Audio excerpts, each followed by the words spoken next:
The Secret Life of Osama bin Laden. Osama bin Laden. A name that shook the world, a name that became synonymous with fear, terror, and one of the darkest days in modern history. But who was the man behind the headlines? What did his private life look like away from the battlefield, away from the cameras, and away from the world that hunted him for decades? Today, we step into the shadows to uncover the secret life of Osama bin Laden, his upbringing, his strange contradictions, his obsessions, his family life, and the unusual ways he lived as the world's most wanted man. Pause. Music builds. Let's begin. Osama bin Muhammad bin Awad bin Laden was born in Riyadh, Saudi Arabia, in March 1957. He was the 17th child of Mohammed bin Laden, a wealthy construction magnate who had close ties to the Saudi royal family. His father was originally from Yemen, and through hard work and connections, he built a construction empire that won major contracts across the Middle East. The bin Laden family was massive, more than 50 children from multiple wives. While wealth surrounded them, the children were raised under strict rules. Osama grew up in privilege, but unlike some of his half-brothers who enjoyed lavish lifestyles, cars, and Western education, he leaned toward simplicity. Even as a child, he stood out. Teachers described him as quiet, serious, and religious. He wasn't the class clown, nor the loud troublemaker. He was introverted, with a sharp memory for the Quran, and an intense sense of discipline. One surprising detail about young Osama is his love for poetry. He wrote verses in classical Arabic, often about themes of struggle, faith, and sacrifice. He was also drawn to stories of Islamic warriors from history, men who had fought empires in the past. These early fascinations planted the seeds for what he would later become. In 1979, when Osama was just 22 years old, the Soviet Union invaded Afghanistan. To many in the Muslim world, this was a call to arms, a chance to defend fellow Muslims against a global superpower. For Osama, it was life-changing. He traveled to Pakistan to support the Afghan resistance, known as the Mujahideen. Now, he wasn't a skilled fighter at first. His role was more as a financier and organizer. Using his family's wealth, he funded training camps, built supply routes, and even helped dig tunnels and fortifications. But slowly, he began fighting too. His presence inspired others. To many young radicals, bin Laden was seen as a man who gave up his comfort and wealth for the battlefield. When the Soviets eventually withdrew in 1989, Osama viewed it as proof that a small band of believers could bring down a mighty empire. And that belief became the core of his future ideology. From this point, his life took a darker turn. Back in Saudi Arabia, Osama's radical views clashed with the kingdom's leadership. He spoke out against American troops being stationed in the Holy Land after the Gulf War. This made him a threat in the eyes of the Saudi rulers, and he was eventually expelled.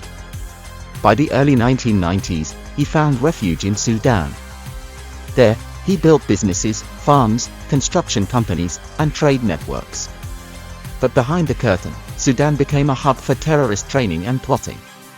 During this time, Osama officially formed Al-Qaeda, which means the base. Its purpose, to unite militants under one banner and take jihad global. But while building this network of violence, Osama's personal life remained strangely simple. Despite his access to millions, he lived modestly, often in mud brick houses. He wore basic clothing, usually white robes and sandals, and ate traditional meals of rice, vegetables, and bread. Unlike many wealthy Arabs of his generation, he rejected luxury cars, televisions, or Western comforts. To his followers, this made him appear humble, pious, and authentic. To outsiders, it showed a man consumed by ideology, willing to live as though stuck in another century. Behind the scenes, bin Laden was also a husband and father. Reports suggest he married at least 5 women and fathered over 20 children. Inside his household, rules were strict. No toys that resembled animals. No televisions. No music. His children grew up reading religious texts, memorizing the Quran, and following daily routines of prayer and study. Yet, bin Laden wasn't an absent father. Accounts from his family describe him as gentle, soft-spoken, and even playful with his younger children. He enjoyed horseback riding with them. He told bedtime stories, sometimes even made up tales of his own adventures. He also passed down his strict lifestyle. For example, he believed in physical endurance. He encouraged his sons to sleep without blankets in the cold, to toughen them. He believed hardship built strength. But his daughters and wives lived in near total isolation. They rarely left the compound and had little access to the outside world. Life under Bin Laden meant being cut off from normal society. As Osama became the world's most wanted man, his life grew stranger and more paranoid. He avoided telephones, radios, or the internet. Every message was passed by trusted couriers, either written by hand or carried on USB drives. He constantly moved between safe houses, remote villages, and mountain caves. His diet became more controlled, often limited to simple vegetables, yogurt, or dates. He relied heavily on herbal remedies, distrusting modern medicine. And yet, here's the surprising part, Bin Laden also had contradictions. After his death, US intelligence found an extensive stash of material on his hard drives, Hollywood movies, anime cartoons, documentaries, even video games. Despite preaching against Western culture, he secretly consumed it in private. This contradiction revealed a man who was not always what he appeared to be.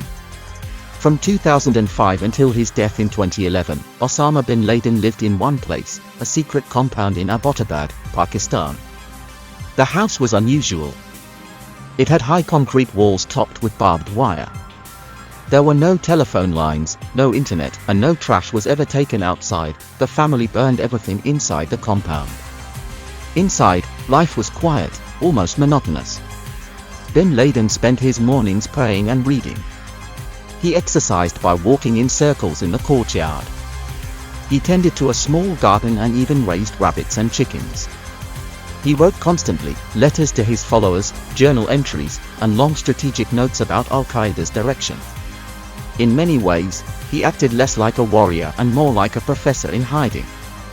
Children lived in the compound too. Their laughter could sometimes be heard outside the walls, but neighbors were forbidden to enter. The residents of Abbottabad simply thought a wealthy recluse lived there. None imagined the world's most wanted man was hiding in plain sight, just down the street from Pakistan's military academy. On May 2, 2011, the quiet life of Osama bin Laden came to a violent end. In a daring night raid, US Navy SEALs stormed the compound. Within minutes, bin Laden was shot and killed. For years, he had escaped capture through secrecy and loyalty. But in the end, his life ended in the very isolation he had chosen.